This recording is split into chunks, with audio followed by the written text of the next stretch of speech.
കഞ്ചാവ് MDMA അതാണല്ലോ ഇപ്പോഴത്തെ ചർച്ചാ വിഷയം. നമ്മുടെ നാട്ടിലെ യുവാക്കളുടെ ഇടയിൽ ഇപ്പോൾ ഏറ്റവും കൂടുതൽ വർദ്ധിച്ചു വരുന്നതാണ് ലഹരിയുടെ ഉപയോഗം. അതാണ് ഇപ്പോഴത്തെ ഏറ്റവും വലിയ ചർച്ചാ വിഷയം. ലഹരിയും ഫുട്ബോൾ, ക്രിക്കറ്റ് പോലത്തെ ഗെയിമുകളും തമ്മിലുള്ള ഒരു ബന്ധമുണ്ട്.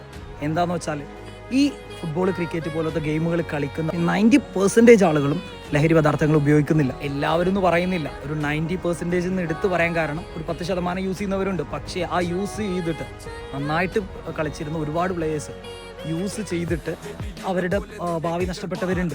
നമ്മുടെ നാട്ടിൽ കളിക്കുന്ന കുട്ടികൾ വൈകുന്നേരമായ കളിക്കാൻ പോകുന്ന, രാത്രിയായി കളിക്കാൻ പോകുന്ന കുട്ടികളൊന്നും നോക്കിയാൽ മതി, അവരൊന്നും ഈ ലഹരി പദാർത്ഥങ്ങൾ ഉപയോഗിക്കുന്നില്ല. പക്ഷേ ലഹരി പദാർത്ഥങ്ങൾ ഉപയോഗിക്കുന്നവർ ഒരു ഗ്യാങ്ങായി അവർ വേറെ തന്നെയാണ്. അവർ കളിക്കാനും വരുന്നില്ല.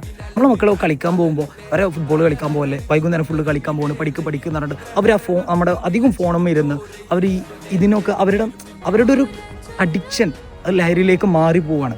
കഞ്ചാവ് MDMA പോലത്തത് ലഹരിയാക്കി മാറ്റാതെ ഫുട്ബോൾ പോലത്തത് അതൊരു ലഹരിയായി നമ്മളെ മക്കളിലേക്ക് ഇഞ്ചക്ട് ചെയ്യുക.